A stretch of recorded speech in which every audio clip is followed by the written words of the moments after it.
Bonsoir tout le monde, voilà, on est le 30 mai, jeudi. Et un petit mot par rapport à l'actualité. Et évidemment, on va rentrer aussi quelques notions de Torah dedans, comme j'ai l'habitude. Quelque chose qui me perturbe beaucoup, et vous allez comprendre tout de suite. Il y a, et c'est légitime, beaucoup de gens qui disent, oui, l'État d'Israël a raté, si on peut dire comme ça, la défense d'Israël au niveau des médias, au niveau des hommes politiques dans le monde. On a mal expliqué le conflit israélo-palestinien. On a mal expliqué le 7 octobre. Alors la réponse là-dessus, vous allez voir, elle est très claire, elle est terrible, mais c'est que le Hémet. D'abord, il faut comprendre une chose, et j'ai vu récemment, je pense que beaucoup de gens l'ont vu aussi, je crois que c'est une organisation qui envoie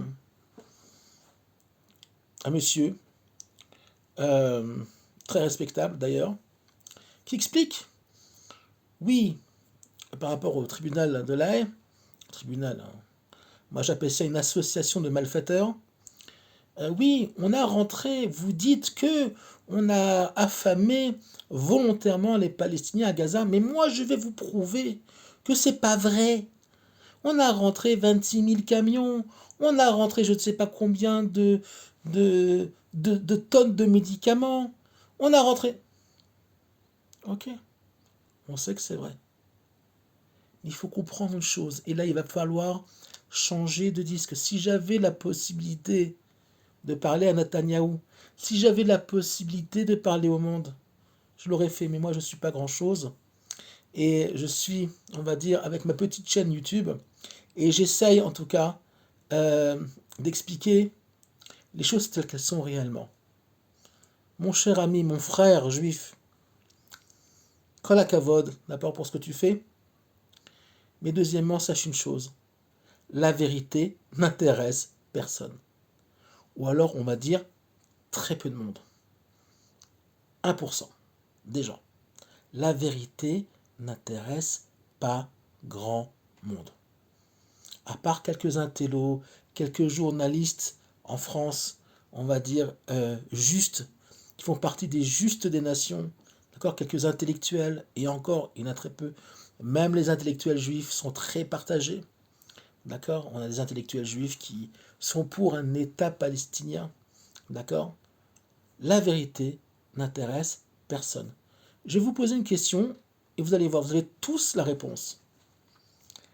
Est-ce que les malfaiteurs, les menteurs,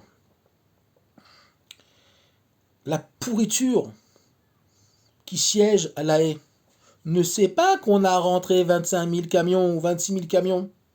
Ils ne savent pas qu'on fait attention à la population, même si parfois, effectivement, il y a des dégâts collatéraux et que, malheureusement, ou je ne sais pas, on va parler political correct aujourd'hui, malheureusement, il y a des civils qui sont touchés.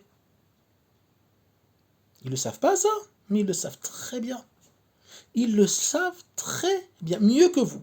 Ils savent exactement ce qui rentre dans Gaza, ils savent exactement comment Tsahal se bat dans Gaza. Il n'y a pas de viol, ok, il n'y a pas d'assassinat. On appelle les gens avant qu'on attaque pour leur dire déplacez-vous. On envoie des petits papiers dans les airs, c'est filmé. Ils le savent tout ça. Mais vous ne comprenez pas une chose, c'est que Israël n'a rien raté. Israël n'a pas raté le côté marketing, le côté communication, non pas que depuis le 7 octobre, mais depuis le début du conflit israélo-palestinien. Pourquoi? Parce qu'il y a une volonté du monde depuis très longtemps, bien avant même la création d'Israël, qu'Israël disparaisse du monde. Le 7 octobre, qui a été, on va dire, un levier pour un réveil de la population israélienne, n'a rien changé. On peut leur montrer, on peut leur raconter. Alors oui, il y a le maire de Béziers qui parle très bien. Et je pense qu'il est très sincère. Et le maire de Nice aussi. Il y a des gens bien en France. On va parler de la France. Il n'y a pas que la France. Mais nous, on va parler que de ce qu'on connaît. En tout cas, ce que moi, je connais. Un peu. Mais combien ils sont, ces gens-là? Est-ce qu'on a vu des milliers de musulmans modérés descendre dans la rue? Est-ce qu'on a vu même des milliers on va dire, de gens, du grand public français, descendre dans la rue, ok, même pour ne serait-ce que protéger la France de toutes ces manifestations-là, qui ne sont pas là uniquement pour Israël, mais qui sont là aussi pour faire tomber la France. Oui, ils sont là aussi pour faire tomber la France. Alors oui, la cause palestinienne, c'est un levier, c'est un prétexte, c'est un bon prétexte, parce que c'est bien toujours prendre les juifs comme bouc émissaire, il n'y a rien de nouveau dans le monde. Mais ils ne comprennent pas, ou s'ils le comprennent, ils font rien, alors ils sont collaborateurs, que le but, c'est de faire tomber la France, et que la France devienne, et ils sont dans le collimateur des frères musulmans mondiaux, que la France devienne le premier grand pays chrétien du monde à devenir musulman. En ce qui concerne Israël, les maîtres d'Israël nous enseignent et savent sonner et Israël, et Yaakov, Zuchuka. Qu'est-ce que ça veut dire? Que l'Occident, dans son essence, à part évidemment une minorité de gens éclairés, détestent le peuple juif dans leur âme. Zuchuka. C'est quoi une chouka?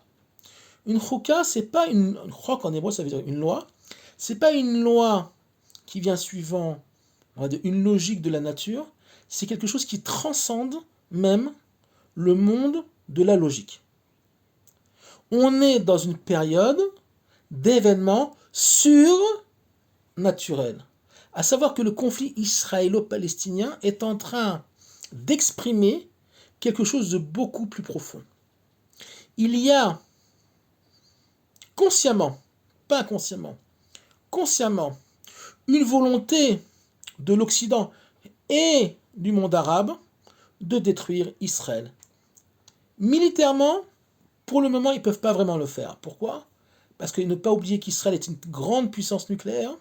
Okay, on parle de 300 ogives, donc c'est quelque chose de phénoménal qui pourrait faire sauter le globe entier.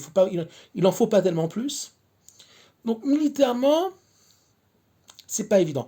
Non pas qu'on soit une énorme armée, bien qu'Israël soit une grosse armée avec ses milouim, avec ses soldats comment dire, de réserve, plus le Sadir, plus l'armée régulière. On peut lever 400 000, 500 000 hommes, ce qui est beaucoup. Juste pour vous donner une idée, la France n'a que 35 000 combattants. Juste pour vous donner une idée. D'accord? C'est les effectifs de l'armée française aujourd'hui. Donc finalement, comment on nous attaque? Par le biais de la création d'une histoire fausse, l'histoire du peuple palestinien qui n'a jamais, il n'y a jamais eu d'histoire. Regardez dans les dictionnaires, vous verrez qu'il n'y a jamais eu de peuple palestinien, il n'y a jamais eu d'État palestinien, on n'a jamais pris la Palestine à quelqu'un, d'accord? Puisque même après le démembrement du Moyen-Orient, ok, après la Première Guerre mondiale, on a commencé à créer des pays qui n'existaient pas historiquement, comme la Jordanie, le Liban, ok, et les Anglais et les Français ont tracé des traits. Okay, ils ont donné des cadeaux à la famille royale d'Arabie Saoudite, entre autres, et ils ont mis à la tête un cousin, okay, le président Hussein de Jordanie, qui était un chef de tribu bédouin, qui va devenir le roi et président de la Jordanie, entre autres, et le Liban, qui est un des pays qui fonctionne le moins bien au monde, depuis toujours, parce que le Liban est un amassis de tribus, de clans chrétiens, ok, druzes, chrétiens, de différentes factions, Druzes, euh, Syriens, Bédouins, et j'en passe. Donc évidemment, il n'en faut pas beaucoup dans le Moyen-Orient pour qu'on ne s'entende pas, d'accord? Donc le Liban ne marche pas. Il y a eu quelques années, après la Seconde Guerre mondiale, où il y a eu une économie florissante, mais c'est très vite tombé. Il y a eu la guerre civile, pour ceux qui se rappellent. Moi, je venais de naître, dans les années 70, une guerre civile au Liban monstrueuse, où ils se sont tous assassinés les uns les autres. Sabra et Shatila, quand Israël, avec Sharon, était rentré à l'époque à Beyrouth, n'a pas été fait par Tzal, comme ils ont essayé de dire à l'époque, mais ça a été fait. Bon, effectivement, Tzal avait un peu fermé les yeux, mais le massacre a été fait par des chrétiens contre les Palestiniens, parce qu'ils se détestent aussi les uns les autres. Donc, la vérité, tout le monde la connaît. En tout cas, je ne parle pas des abrutis qui manifestent à Paris, les jeunes à qui on a lavé le cerveau, mais c'est des gens qui sont censés faire des études, d'accord, à Sciences Po et ailleurs, à Harvard, à Yale et à Dauphine et ailleurs. Ils sont censés faire des études, censés être un peu intelligents, mais apparemment non. Ils préfèrent cracher leur haine, leur antisémitisme, tout simplement pour exprimer un malaise, un mal-être de ce on va appeler la post-colonisation des empires ou des pays européens. Et Israël est le bourreau idéal. Donc finalement, la vérité n'intéresse personne. Israël est, on va dire, le prototype du blanc idéal qu'on doit tuer, qu'on doit assassiner, pour faire avancer la cause, non pas palestinienne, mais la cause des anciennes colonies, du Moyen-Orient et d'Afrique, et du nord, de l'Afrique du Nord, pour faire tomber les anciens colonisateurs. Donc ils ont mis dans le même sac, sans connaître l'histoire d'Israël, sans connaître l'histoire du peuple juif, je parle en tout cas des masses, ils ont mis Israël dans le même sac et disent que finalement le peuple juif d'aujourd'hui n'est pas le vrai peuple juif et qu'on est simplement des colons qui avons fui la Shoah. Après la Shoah, les pays occidentaux, nous avons créé un État sur un État palestinien, ce qui est faux, historiquement archi faux. De plus, je répondrai à ces gens-là, on a été assez juifs pour être assassinés à Auschwitz, mais on n'est pas assez juifs pour revenir sur notre terre. Ça, c'est intéressant par contre. D'accord? La Torah nous prévient, et c'est le premier Rashi de l'histoire, le grand maître Rashi, premier commentateur de la Torah, qui est pour moi le commentaire le plus extraordinaire de toute la Torah. En deux mots, de façon on va dire grossière, que dit Rashi? Pourquoi la Torah commence par la création du monde, entre autres? Pourquoi la Torah, c'est pas un livre de religion? Non, pas que. La Torah commence par la création du monde parce que, à la fin des temps, quand, écoutez bien, pour ceux qui ne connaissent pas, quand le peuple juif va revenir sur sa terre après son troisième exil, on les traitera de quoi? De listime. C'est quoi les listimes dans la Torah? Ce sont les voleurs. On vous traitera de voleurs de terre.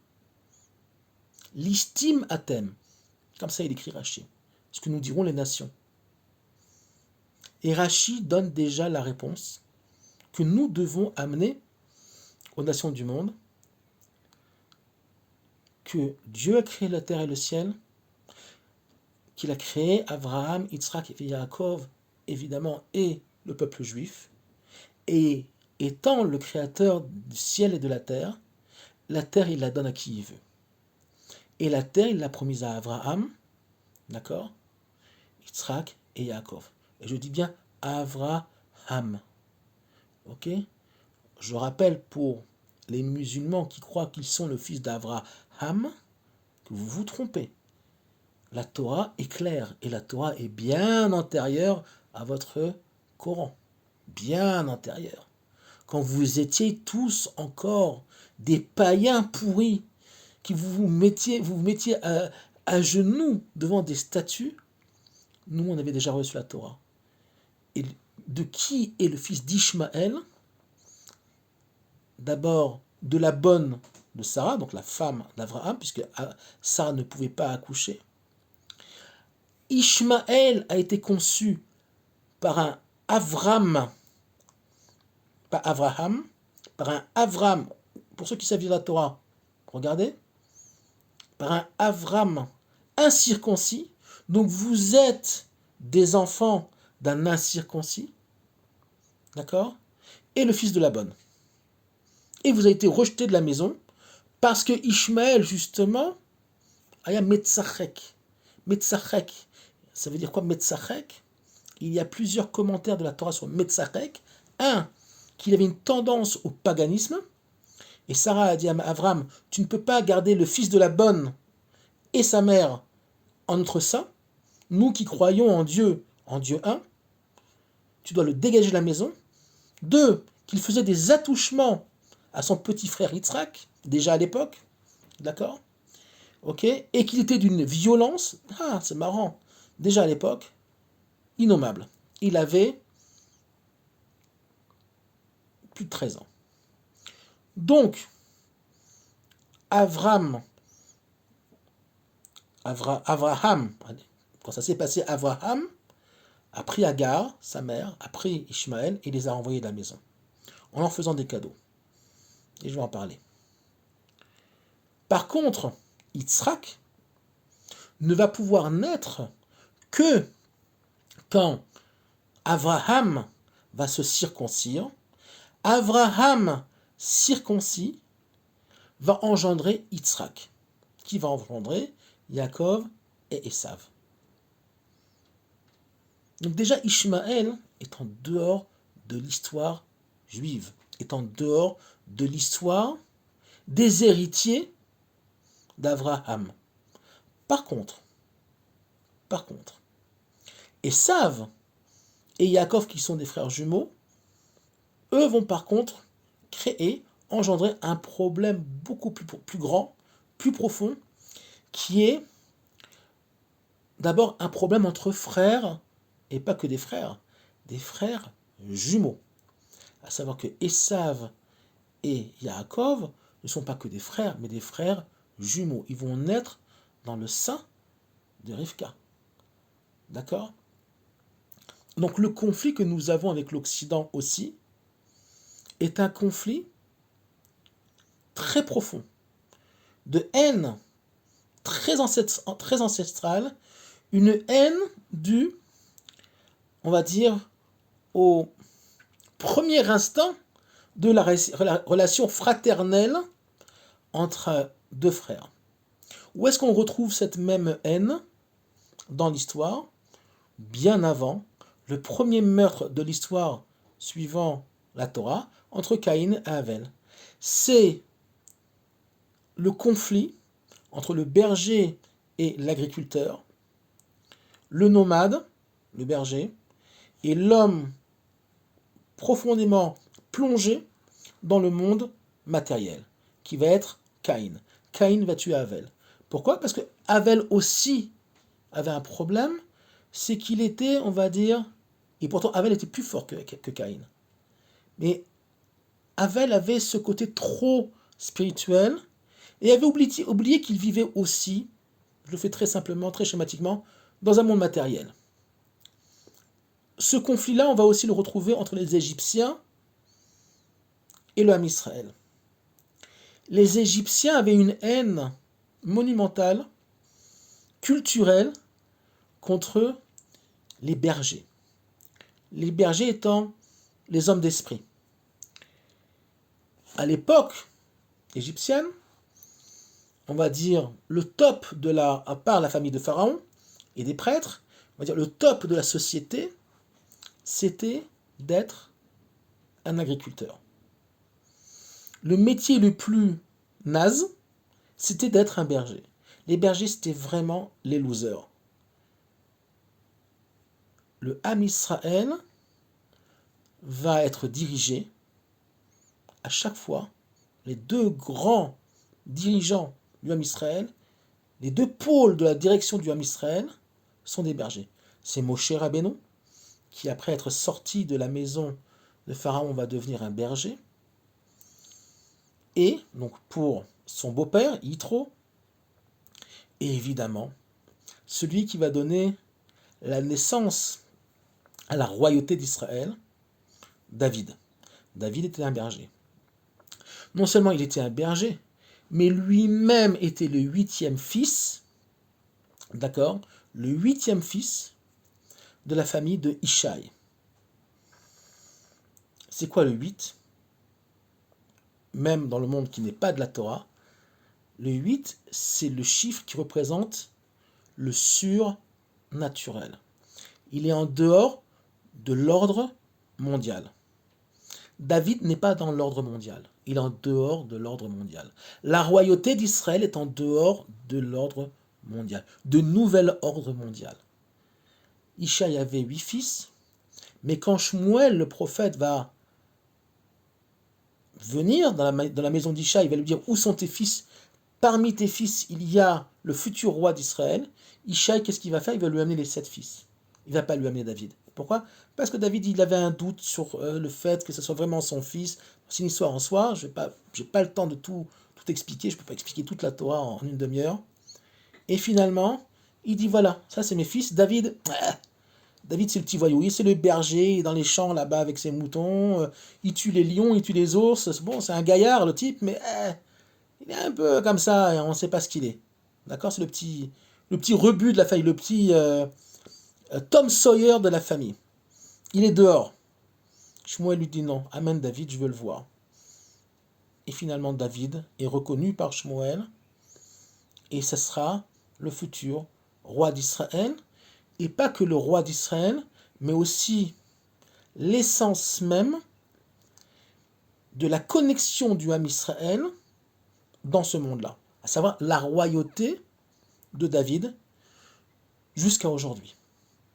Nous représentons en Eretz Israël aujourd'hui, de façon spirituelle, nous n'avons pas encore de roi David, qui va être le roi Mashiach, bientôt si Dieu veut.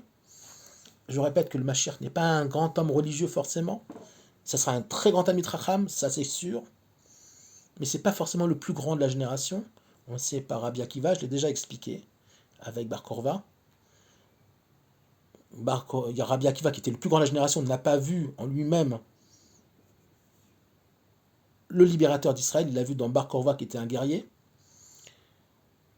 David, nous représentons actuellement, spirituellement, en tant que peuple étant sur la terre d'Israël, ce que les nations du monde n'avaient pas envie de voir. À savoir quoi? Le retour d'Israël sur sa terre, sa réussite économique, sa réussite militaire, et surtout, on va dire, la destruction d'un mythe, et je parle du monde chrétien, la destruction du mythe du juif errant. Pourquoi? D'après leurs croyances païennes, étant donné qu'on n'a pas reconnu l'acrobate, on a été maudit, on a été expulsé de la terre d'Israël, alors que ça n'a rien à voir. Okay, ils ont fait une salade de beaucoup de choses en même temps. Et nous sommes censés être errants jusqu'au retour, Rambo le retour de l'acrobate sur sa croix, okay, le F-35 qui va arriver, atterrir sur la terre de Jérusalem, sur la terre d'Israël en Eretz à Jérusalem, et va libérer le monde. Ça, c'est leur croyance. Eh bien non, ça ne se passe pas comme ça. De façon naturelle, mais chevauchée par le maître du monde, d'accord, la royauté de David est en train de se réinstaller sur la terre d'Israël, et ça les rend fous. Ils utilisent pour ça l'histoire palestinienne qui n'existe pas, qui est créée de toutes pièces. Ils utilisent des mensonges, comme le fait que on massacre, on machin, un truc. En fait, tous leurs propres défauts, tout ce qu'ils ont fait pendant l'histoire coloniale, et même bien avant avec les Grecs et les Romains qui sont leurs ancêtres, ils nous le reprochent. Pourquoi? Pour se dédouaner de tout ce qu'ils ont fait non seulement à l'Afrique, à l'Amérique du Sud et l'Amérique du Nord, en massacrant tous les Indiens du Canada jusqu'en Amérique du Sud, ok, pour se dédouaner, ils vont pointer du doigt le meilleur, on va dire le meilleur des,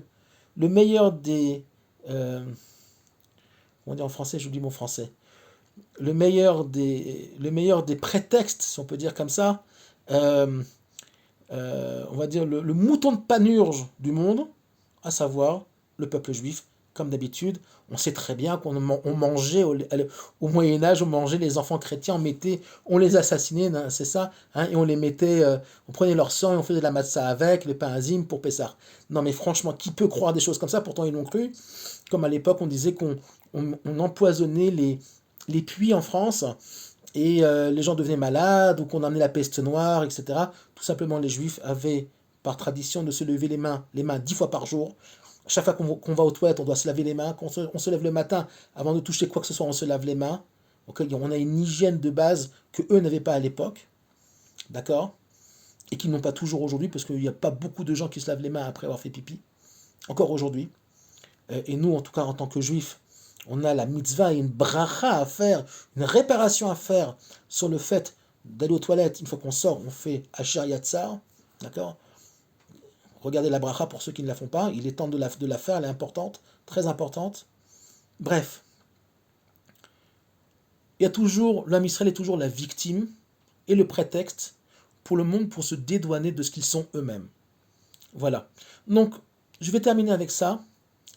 Israël n'a rien raté. Le gouvernement Netanyahou n'a rien raté. Il se débat face au monde entier.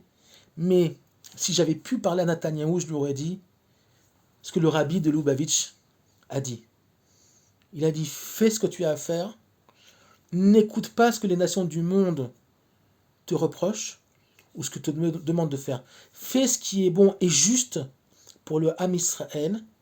Le reste, Dieu s'en occupera. Ils seront punis pour ça, très gravement, très fortement.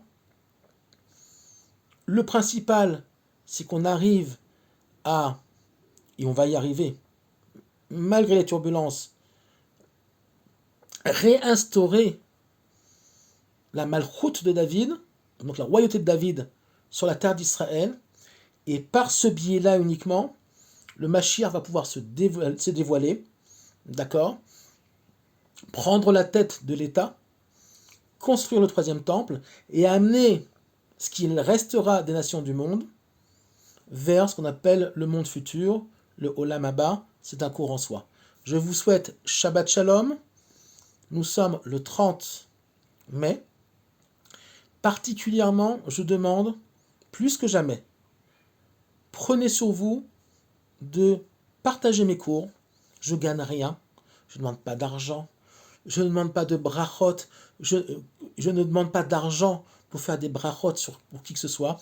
Si vous voulez que je fasse une bracha sur Facebook, dites-le moi, ou sur Messenger. Je le ferai de bon cœur. Je ne demande pas un rond. Je le fais vraiment, on va dire, pour le Ham Israël et surtout pour notre Dieu, pour notre Créateur du ciel et de la terre. Melech Malchei HaMelachim Akadosh Baruch Hu. Je le fais vraiment pour son honneur, qui est en ce moment bafoué aussi par nous-mêmes, puisque nous ne faisons pas exactement ce qu'il faut faire, mais on a quand même des excuses un petit peu. Ça fait 2000 ans qu'on est en exil, donc c'est difficile de redevenir ce qu'on doit redevenir. Faites-le, je vous en prie. Vous participez à un grand combat. J'aimerais que mes vidéos, pour des raisons idéologiques, arrivent aussi, on va dire, dans des mains influentes et qu'on puisse non pas dévoiler la vérité parce qu'ils s'en foutent, mais que ceux qui doivent quand même l'entendre, ok, comprennent qu'on n'est pas des idiots et que le discours va bientôt changer. notre comportement va bientôt changer. On est encore un petit peu dans un comportement d'exilés, d'esclaves qui reviennent sur leur terre après 2000 ans d'exil. On ne fonctionne pas encore de façon hébraïque, mais c'est en train de se dérouler tout doucement, malheureusement, avec des pertes presque tous les jours de soldats, destruction matérielle, une économie qui devient un petit peu compliquée, d'accord? Mais ça se fera, et surtout c'est en train de se faire. Re Shabbat Shalom, partagez, partagez, partagez, et merci beaucoup.